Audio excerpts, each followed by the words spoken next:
and welcome to the fall edition of Lowell Remembers. I'm Brian Dorrington, Director of Municipal Programming at LTC, and we thought it would be pretty fitting, since this is the fall edition, to discuss the history of Lowell schools. I'm here with my co-host and Lowell historian, radio personality, TV personality, and all around historian, Jim Peters. So Jim, why don't we start off with talking about really the philosophy and education in the early days. And there were two names that stand out, and that is Boot and Edson. Okay, well, first, Kirk Boot was not an educator. He was, in fact, he was against education Right. of the girls, because he thought that would make their day longer, and that he would have to deal with girls who were tired, or girls who were more involved with their schooling than they were with their work. Mm-hmm. And he didn't want the girls to be anywhere more any way that they could be more involved with their schooling than their work. Because he was concerned with his own profits. He was concerned with his own profits. Interestingly enough, the people who owned the Merrimack Mills next door were partially the Lowell family, mm-hmm. that Lowell was named after. And they were very supportive of education, to the point that they even built their own school. Wow. Okay. Which school was that? It was inside the mill. Oh, wow. So the girls who were young could go to school in the mill and work too. So was it open to the public, or was it open to the mill workers? It was open to the mill workers. Okay. So Kirk Boot's people couldn't go to the mill. Mm-hmm. Couldn't go to the Merrimack Mill School. Mm-hmm. The person who stepped in and saved everything was Theodore Edson. Mm-hmm. Theodore Edson was, I always want to call him Thomas Edison, but I don't know why. Theodore Edson was the pastor of St. Anne's Church. Mm-hmm. And he was picked by Kirk Boot and the Lowell family to be the pastor of the church in the new experiment that was Lowell. And he had a great many run-ins with Kirk Boot over the years that kind of developed into a long-standing feud until Boot died in an interesting fashion a few years later. And did that start primarily over the education debate? Yes. And it's pretty much the debate of education versus labor. Right. And it seems like that from the research I've done and from what you told me, is that they had really conflicting views. You know, Boot was all about labor, and Edson was about educating the public. Edson was voted in as the first school committee chairman. Okay. And he had five people in his school committee, and they included some people like Mr. Greenhouse, whose first name escapes me, but people that they named schools after. Mm-hmm. Later on, like the Greenhouse School and other schools. And Mr. Edson wanted to make sure that not only did they make the schools, but they made the schools out of brick. Mm-hmm. So they would match the mills. Oh, okay. And the kids wouldn't be feeling that they were going to an inferior school. Mm-hmm. Now the Irish at the time, or a little further on, built their schools out of wood. So the Irish schools were not as well made as the English, the mill owners' schools. So let's talk about that a little bit. So now, were the schools that Edson was building when he was a school committee, were those open to the public? The schools that Edson was building were open to the public, yes. They were open to the public? Yes. And now, the Catholic education, because the Irish Catholics, weren't really treated well back in these times. So how did they develop their curriculum, and how did they develop their schools? Because it's separate from Edson, is that right? Yes, but they developed their schools with the input from the clergy, Right. in the system, and they developed their curriculum along the lines of what was best for the Catholic Church. Mm-hmm. So they definitely wanted to be in line with what was best for the Catholic Church. And in the meantime, the Building 7 committee was formed by Theodore Edson, and Building 7 was the Irish Catholic school, the Irish school. And it was supposed to contain no references to Catholicism, and very few Irish went to it. They took their chances with what they knew from the priests and the nuns, and took their chances with the priests and the nuns. So what was the resistance, I guess, on the part of the Catholics, the Irish Catholics, to go to these schools? Did they feel like their curriculum, wasn't going to be incorporated, or that they would be mistreated, or that they'd spread some other sort of religion? Do you know what they were primarily afraid that the English side would become more powerful with their children than the Catholic side, and the Irish side, and so they wanted to make sure that the Irish side was more important to the children than whatever was being taught in the public schools. So they just refused to send their kids to the public schools.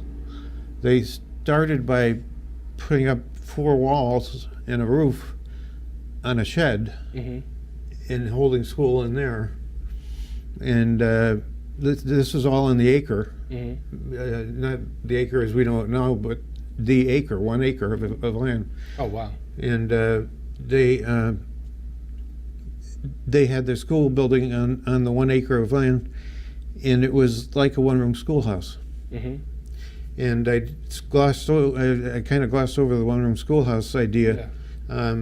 The English had started their educational system as one-room schoolhouses. There were over 10 of them, but I don't remember exactly how many. The English did, or the Irish did? The English had one-room schoolhouses. Oh, okay. And they had a situation where the woman who took care of the schoolhouses had to come early in order to stoke the fire and get the room warm for the students, and clean up the entire school after every day, and just do a variety of different things that now is done by a group of people. So this is just, how were these things paid for back then? Were the Irish self-funding their own education? Like, was the Irish were self-funding their own education? Okay. Yeah, in the Irish family, the father went off and made the money. The Irish woman stayed home, raised the kids, paid out the money to the people they owed bills to, and the kids went to school. Okay, and now the schools, the nice brick schools that Edson was involved in building, were those coming from local taxes, or where how were those things? Those were paid for by the mill owners. Okay, so the mill owners paid for those schools. Yeah, Edson insisted that the mill owners pay for the schools, and Edson was very powerful with the girls, and he tried to teach them in his church that they were as important as anybody else, and that was kind of a unique idea, which led eventually to the fact that the Lowell school system was the basic structure that incorporated women for the first time into education. Wow. except for those women who had been teaching in the one-room schoolhouses. So women were incorporated into the structure. And interestingly enough, when Lowell High School was started, women were incorporated into that structure. So let's just talk about that real quick since you brought it up. Okay. Now, you came across some of your own research about when the Lowell High School was started by going through the school committee minutes, because Right. it was always started when? In 1831. In 1831. But you discovered, and why don't you tell this story? Okay, well, I was doing some work on school committee minutes from 1834, and I read that in March of 1834, they did not have a high school. So the high school was supposed to have been started in 1831. And it said basically that there was no high school in 1834, and that they had to enable the legislature to incorporate the high school so that they could so they could have a high school. So I think the starting date for the high school was 1834. Okay. That certainly is what was said in the school committee meeting minutes.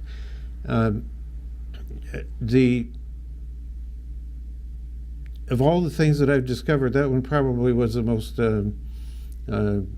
volatile. Yeah, right. I got calls from people saying that's just not possible. That flies in the face of everything. And I've got a book at home on Lowell in that century, and it states that the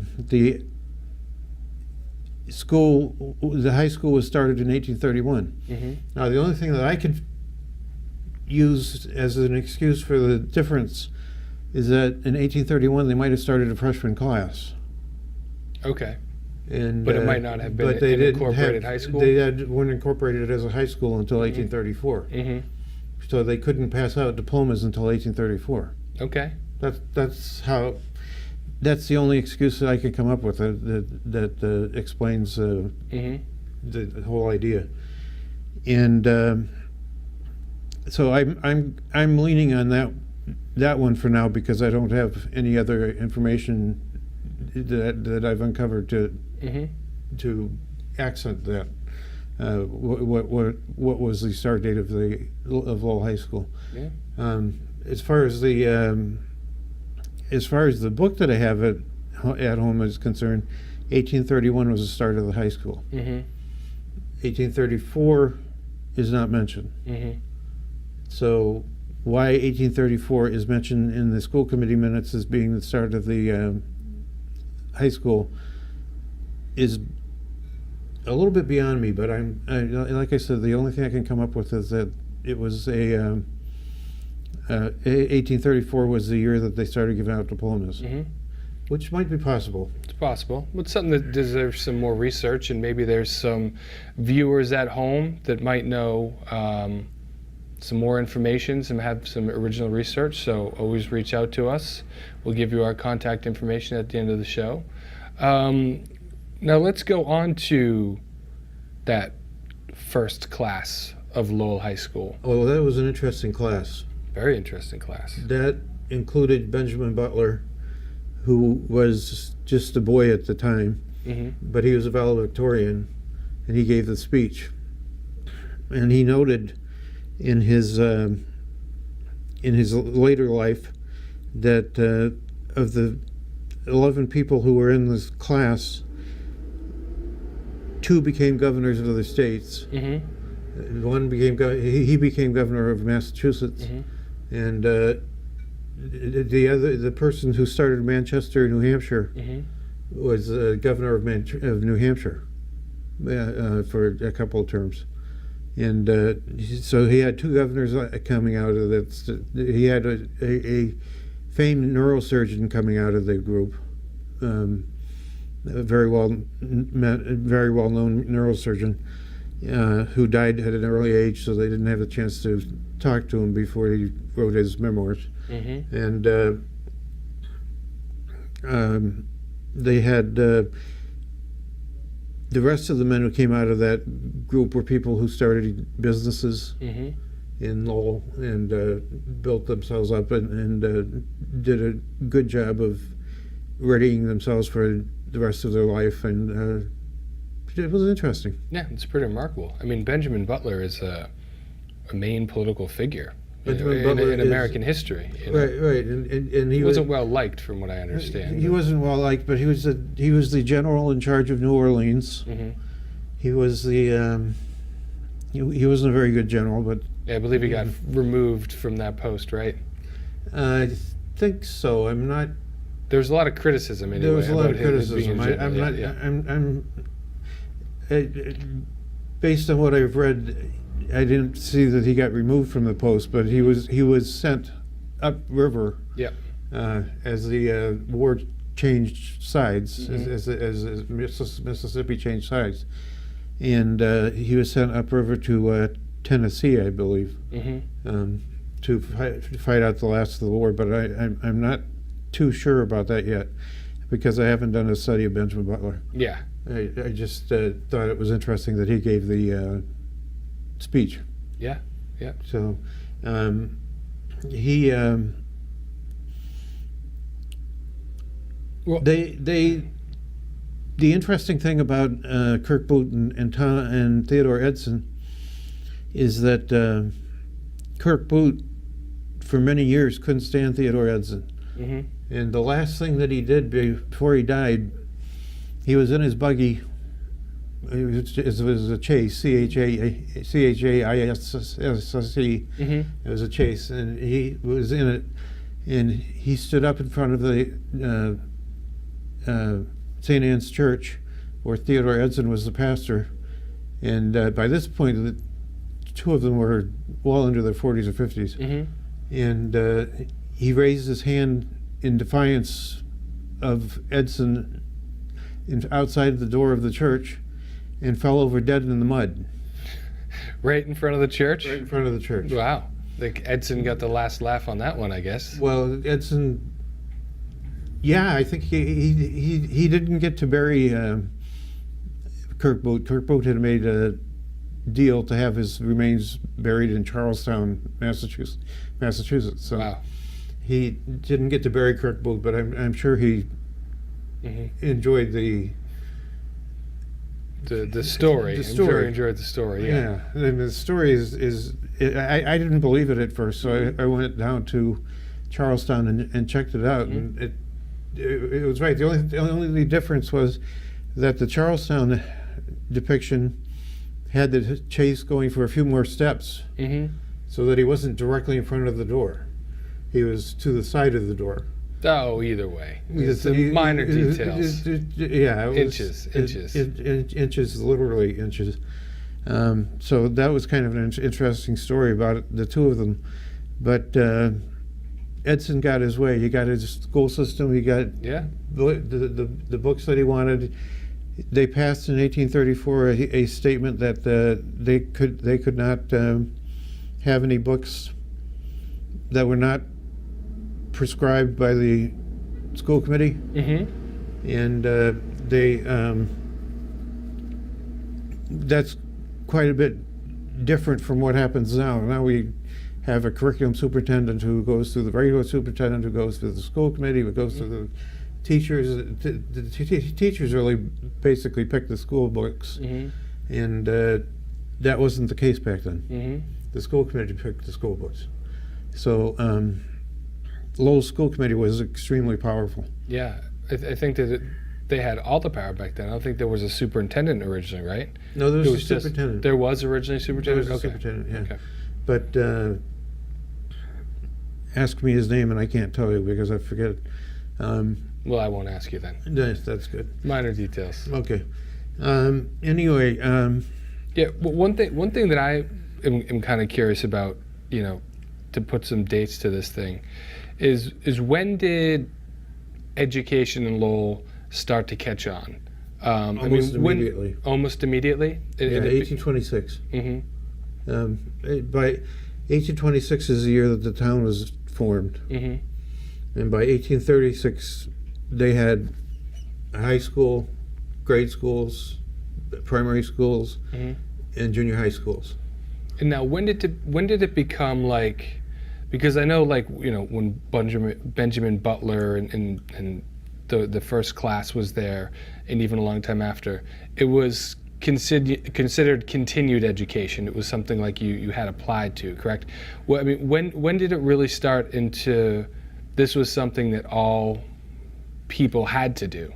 You had to start in grade school, and then you actually started to have to do high school. Like, when did it get really? The 1840s or 1850s. Okay, so that's still by early. By 1857, they had committed most of their resources to education, and so by the 1850s, I would say they probably required the kids to go to at least grammar school. Now you got to keep in mind that grammar school was up to grade 7, but if you got through grade 7, you could teach.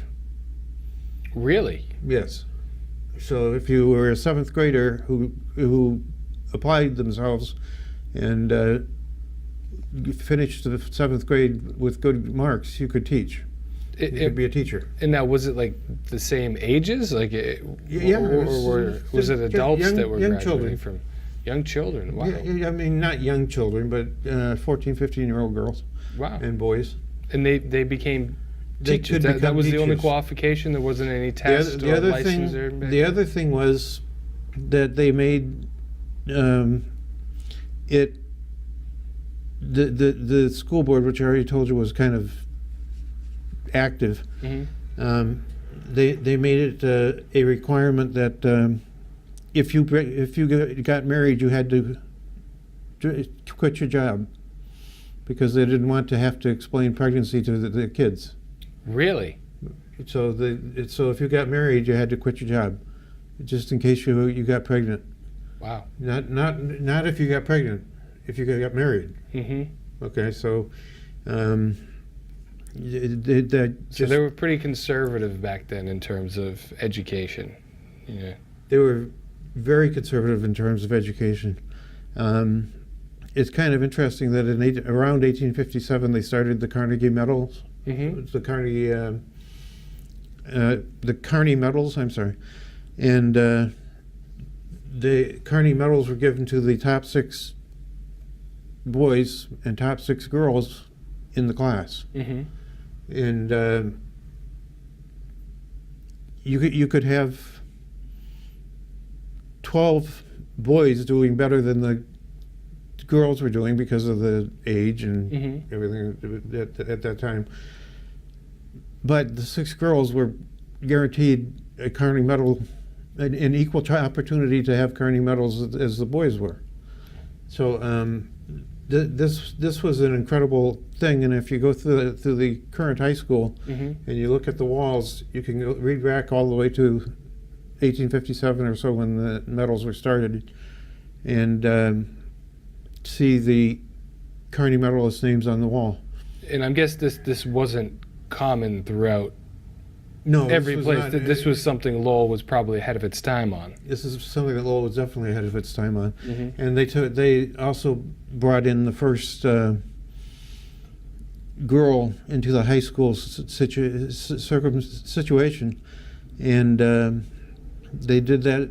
She was a girl from Tewksbury who wanted to learn how to study, and so she was sent by her parents to Lowell High School, and they paid extra money to get her to go through the high school, and they paid tuition. Wow. And if you graduated from high school, it was a lot like graduating with a doctorate now. You know, it just was considered to be advanced.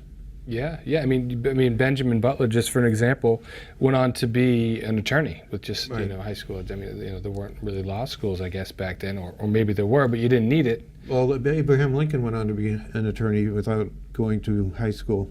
Yeah. In fact, Abraham Lincoln went on to be an attorney without going to school, basically, period. So he taught himself, and he was extremely successful. So believe it or not, we actually have less than 2 minutes. I mean, I know we tackled a big subject, folks. So we're jumping all over the place, but I know you guys are learning tons because Jim's, very knowledgeable on this subject, and we will revisit this, sometime on future episodes. But Jim, is there anything you wanted to end with? I heard you. White's pedagogy. White's pedagogy. That's what I have. Okay, the superintendent of schools used to insist that the teachers of the schools on Saturday give up half their day spent time in a meeting on White's pedagogy. And pedagogy is a fancy word for education or teaching, basically teaching. And White was a person who wrote the book on teaching back at that time. And so the superintendent read from the book to the teachers on Saturdays in the morning, and they would spend half their day in addition to having at class all week, they would spend half the day at the superintendent's not residence. He was at a school, and with the superintendent on studying White's pedagogy. So they were really serious. I mean, they're having continued education even back then. I mean, it's not like that they were just setting up schools for the heck of it. They really wanted the teachers to know their business, know what they were talking about, and they wanted to include as many students as possible, which, I find super interesting. That's what they did, yeah. For that early on. Yeah, that's what they did, and it worked out well for the school system. So, yeah, that's basically it. Yeah, well, I mean, there's some stuff that we can do later on the bigger schools being built and sure. Things like that. I mean, we could do a whole episode on the high school, just the history of Lowell High School. Oh yeah, we could. We kind of just wanted to establish this one of, some of the early players that were involved, some of the early theories and how things kind of got started. But again, we're up against a hard break. We thank you all for tuning in for the fall edition of Lowell Remembers. And I'd like to thank again Jim, my co-host and historian, for enlightening all of us on some very important issues, especially this time of year. Thanks a lot, and we'll see you next time.